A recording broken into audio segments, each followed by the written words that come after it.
Chuck, it's great to see you today. Hey, Jason, good to see you. So, Chuck, you're a former squadron leader in the Navy SEALs SEAL Team 6, and today you've been analyzing what's going on in the war in Ukraine. And it's something that you've spent years now looking at daily. So, what are you seeing right now? What are the most important things happening in the war? Well, the center of gravity remains Pokrovsk. I think we can touch on the fact that perception always trumps reality, right? What people think will always triumph over what's really happening. And one good way to predicate this report is Russia has been claiming to have taken Pokrovsk since the middle of November. They still haven't taken it. What is astounding, and we'll go through the map there as we discuss. I started plotting the Russian units that are in close proximity to Pokrovsk, and as impressive an array of forces as these are on this map, there are 3 times as many units in the fight than I can show on the proximate map. What this indicates to me is Pokrovsk is not taken. Anywhere there is a pink space on this map, Ukrainians are liable to be ambushing Russians. And the Russians now currently outnumber the Ukrainians in this area of operations somewhere between 10 and 15 to 1, Jason. And they are, in real terms, no closer to taking Pokrovsk than they were last November. So, looking ahead, what are the Russians' intentions? They must realize that things are just not going well. They are taking incredible casualties. In fact, I read recently that they are taking per square kilometer about 170 to 180 casualties. That's a huge number. So, looking ahead, is there any way this will turn around for them? Is there anything that they're doing differently now than they were doing before? Or are they just repeating the same mistakes? Well, what they seem to be doing in the last 72 hours or so, they are shifting their efforts slightly to the east of Pokrovsk. They're trying to get into the city of Marnohard. What's interesting about that is by doing that and changing the focus of their effort, they are exchanging one complex 3D urban battle space for another.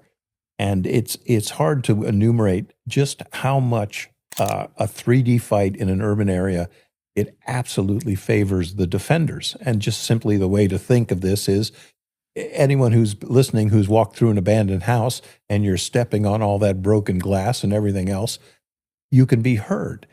And the Russians are, by their commanders, they are compelled to attack. And all the Ukrainians have to do, literally, is sit and wait for them. And every night when the sun goes down, the thermal drones are circling. And we've all seen you put a guy in a cold room in the middle of December in Ukraine with no windows, and you're going to eat a drone because you can be seen for literally, a kilometer away. So this fight is still very much on. I can concede, look, perhaps it is inevitable that Pokrovsk will fall, but we have the example of Bakhmut. It fell, and the Russians were not able to advance in that area for 2.5 years. That's how costly their victory was. But Russia today does have something else on their side. They are now using horses and donkeys on the battlefield. How have you interpreted that? What's that say about the current state of what's going on inside their military? Well, there are some estimates that Russia has lost 50,000 trucks and logistical vehicles in the war. And consequently, they don't have a lot of them left. So we are seeing contact videos that go soup to nuts from detection, interdiction, and cleanup. Well, there'll be 2 or 3 tanks in a row. Well, for example, on the 22nd of December, 5 tanks and 15 infantry fighting vehicles were put together to attack going west on the M32 highway. They were absolutely eviscerated in the course of 90 minutes. Whenever Russia puts together a big tactical element, ironically, it gets detected quickly and disassembled quickly. So they're going by twosies and threesies. They're using Chinese dune buggies. They're using donkeys, as you pointed out, goats. I have even seen Bactrian camels that they're using. And look, folks, that stuff didn't work for Robert E. Lee, all right? And it's not going to work in Ukraine on the 21st century battlefield. It does seem that things are not going well inside the Russian military. And in fact, they are taking massive losses. And today, they're having more and more problems fielding new soldiers. It seems that morale is incredibly low in the Russian military. In fact, recently when I was at the front, one of the Ukrainian commanders with whom I spoke mentioned that the degree that Russians commit suicide on the battlefield as soon as they get separated from their units or get injured, rather than try to even escape or to surrender, is just going up by the day, more and more of them. They just see no hope whatsoever. And you've probably seen the videos of Russians being transported to the front in handcuffs so that they could then go assault. But how do you think morale is playing into what the Russians are doing? Well, morale is absolutely abysmal, and it's at probably the levels at which there's going to be widespread dysfunction in the Russian military. And speaking as a former clinical psychologist, I shouldn't say dysfunction, but what we're seeing right away is combat effectiveness of the Russian army is absolutely abysmal. They outnumber Ukrainian defenders in this area of operations by about 15-1, right? But still, why aren't they dominating the battlefield? For example, just one of the units here, there's an entire VDV, an entire paratroop division.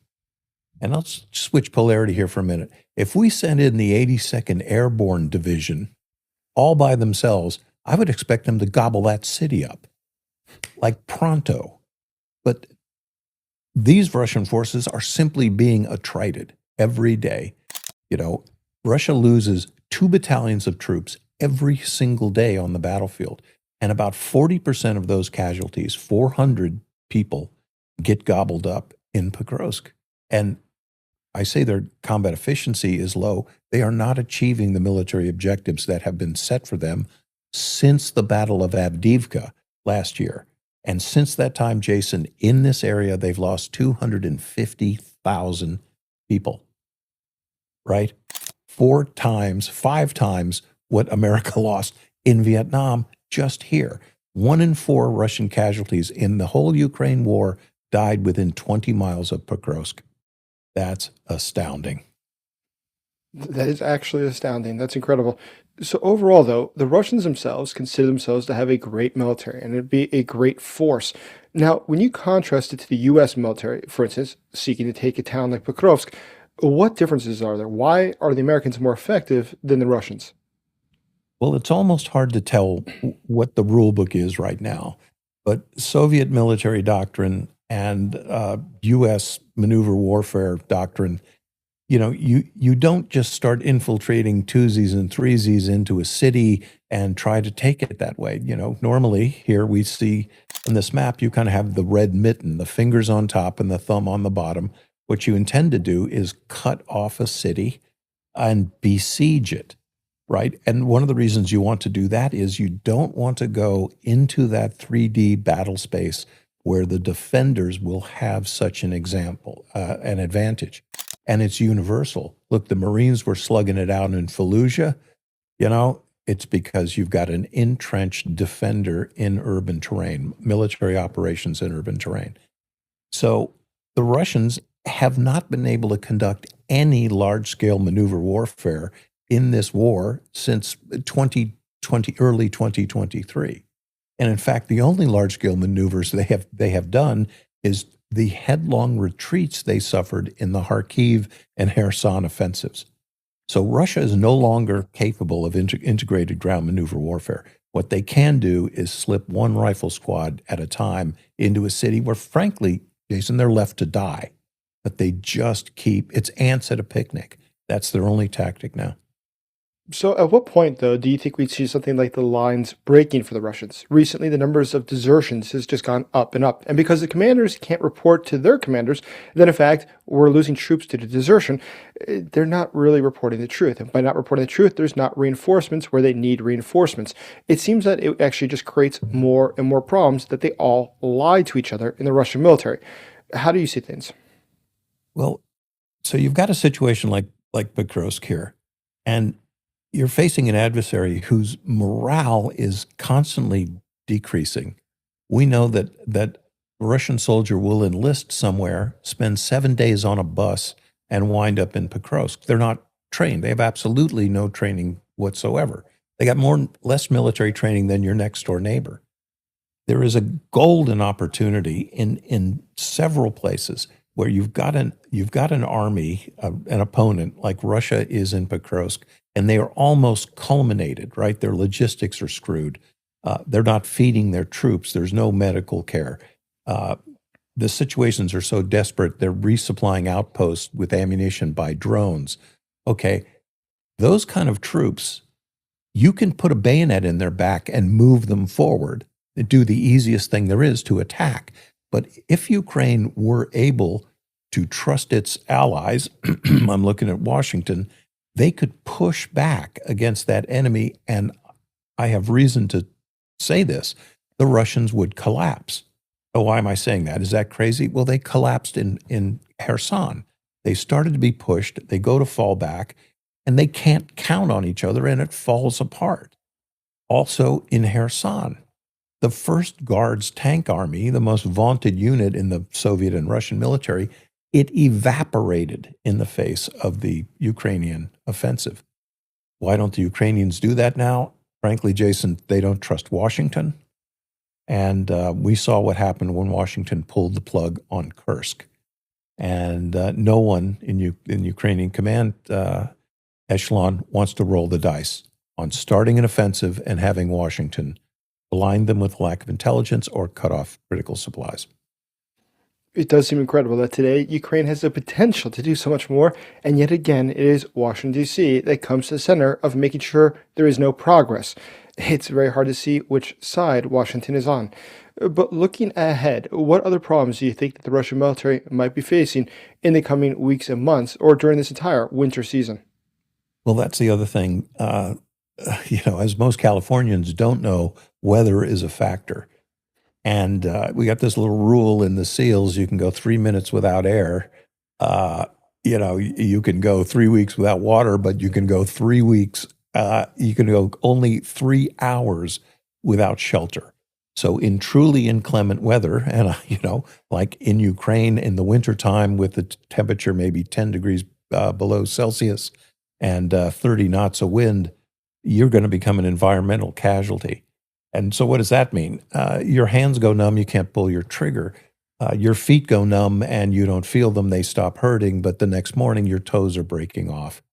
We're already seeing the difficulties that Russian soldiers are having in these operations. And again, if I'm holed up in my foxhole waiting for the Russians, I do have shelter. The person who doesn't have shelter is the maneuvering party. And one more thing that we've seen already, you drive your vehicle across a snowy field and you leave this great big line 5 miles long that a drone simply has to fly over and just follow. And we see that repeatedly. So winter's just starting, and it's going to be very tough on the Russians. Those are the people who are going to hurt here. So let me ask you just one last thing. When we look at Pokrovsk itself, the Russians have expended incredible energy and resources to take this town. But once they take it, it's not like taking Kyiv. It doesn't end the war. What do the Russians hope to achieve from this? How will this fundamentally change the war? It seems that this is not the 3-day special military operation at its greatest grandeur and success. No, we're having, this is kind of the Battle of Bakhmut 2. The Russians and the lazier journalists that we know like to say Pokrovsk is a key logistical hub in Donetsk. It was 18 months ago. Right now, it is a smoldering crater that goes nowhere. And like Bakhmut before it, if Pokrovsk falls, it is not going to advance the Russian cause in the east. It just isn't. This isn't a keystone position. This isn't a pivot point. And like Bakhmut before it, in the case of Bakhmut, the Russians finally took the city, but they never cracked the nut of Chasiv Yar, which was the key territory to the west. The key exponential factor here in Pokrovsk is if they take Pokrovsk, it's 50 miles to the next city across that rolling open country that we both know, where the only trees are in the breaks between the agricultural fields. So I think we're going to see if Pokrovsk does fall, and I don't think that's happening for, 4 to 6 weeks. I'll go out on the limb there. I mean, that's a long time when you're losing 1,000 people a day. If they take Pokrovsk, they're going to do just what they did in Bakhmut, which is they'll be so attrited, so culminated, they won't be able to move forward from here for 2.5 years. Right? I'm still a long war guy, and that's one of the reasons why. Well, it does not seem like Russia is advancing. Chuck, it was great talking with you. Thank you, Jason.